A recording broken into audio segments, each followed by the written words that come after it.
Everybody get up, it's time to slam now. We got a real jam going down. Welcome to the Space Jam.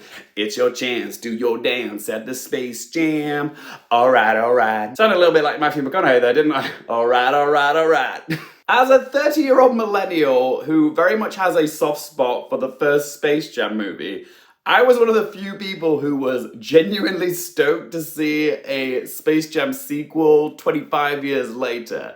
Now, I know the original Space Jam isn't regarded as a classic or anything, but to a very specific demographic, young kids of the early 90s, which I fit into, it was a beloved movie from our childhood. Michael Jordan playing basketball with the Looney Tunes against some aliens.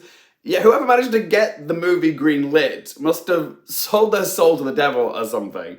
But truth be told, I loved it. I still love it. It was just a fun kids movie, and even as an adult, I can overlook the glaring faults and issues with it because I just remember loving this film so much as a kid. The nostalgia is real. Naturally, I was excited to take another trip into Toon World, this time with basketball legend Lebron James, teaming up with Bugs Bunny and the rest of the gang. But does Space Jam: A New Legacy manage to capture the magic of the first Space Jam? Let's just say some ideas are best left in the 90s. It's time for me to talk about Space Jam: A New Legacy. Space Jam: A New Legacy is directed by Malcolm D. Lee and sees legendary basketball player LeBron James team up with the Looney Tunes to play a game of basketball in order for LeBron to save his son Dom, played by Cedric Joe, from a rogue artificial intelligence called Algae Rhythm, played by Don Cheadle. So what did I think of Space Jam: A New Legacy? Look guys, I wanted to love this film, I really did, and I still think I'm going to be a little bit biased towards this film because of my love for the first one, but either I'm too old now to find the joy and fun in this family film, or Space Jam: A New Legacy simply just doesn't possess the magic of what made the first one such an enjoyable ride. I'm not saying that Space Jam: A New Legacy is unwatchable. It certainly does have its entertaining moments, which I'll talk more about in a moment, but from my point of view, it just didn't match up to the first film. Certain key elements of it, which made the first one quite a good ride, just aren't present here. For starters, the soundtrack to the first Space Jam movie is iconic. I had the CD of it when I was a kid, and I still listen to it from time to time. Come on and slam, welcome to the jam. Say na na na na na, fly like an eagle. I got a basketball Jones, oh baby, ooh. I believe I can fly. Do do do do do do do do do do do do do. Y'all ready for this? Just so many bangers. The soundtrack was a real part of the first film's personality.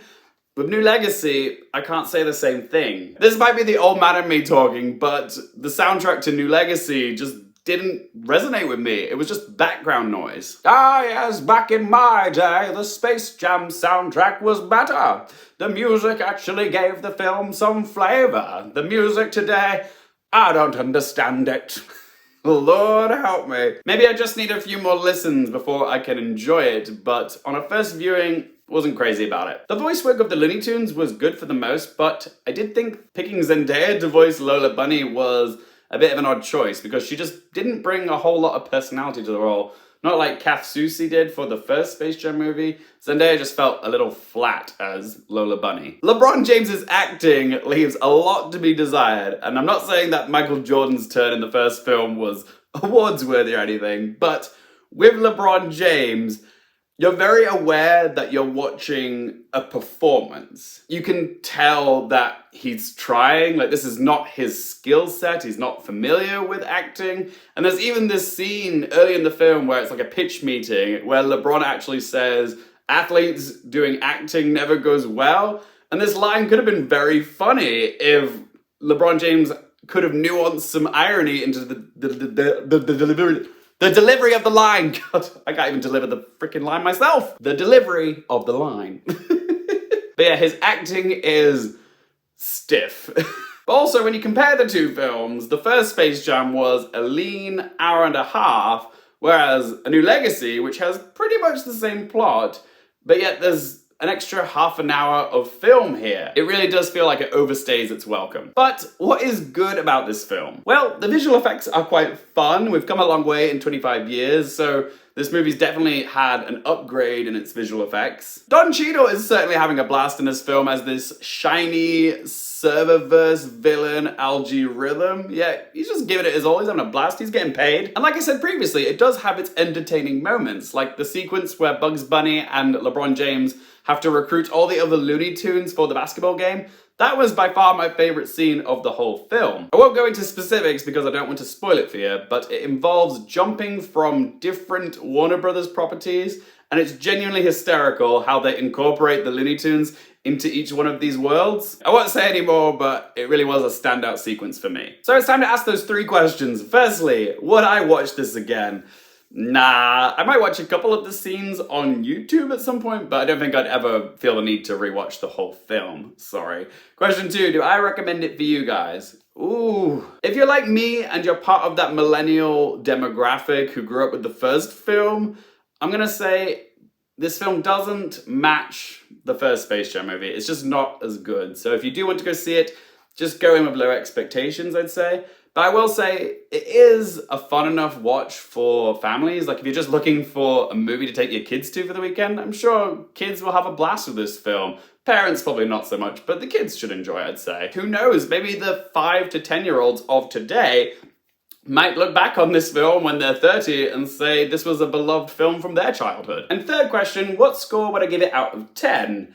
In the end, guys, I thought Space Jam: A New Legacy was alright. I mean, it had some fun sequences and Warner Brothers references and Easter eggs, but overall, it just felt very manufactured, glossy, and soulless compared to the first film.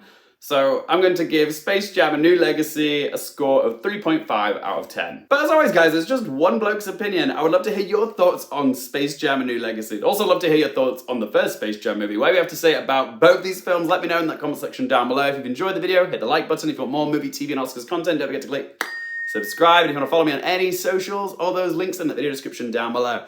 And as always, thank you guys so much for watching. For more things related to movies, TV, and popcorn culture, I'm Luke Airfield, and I'll see you next time.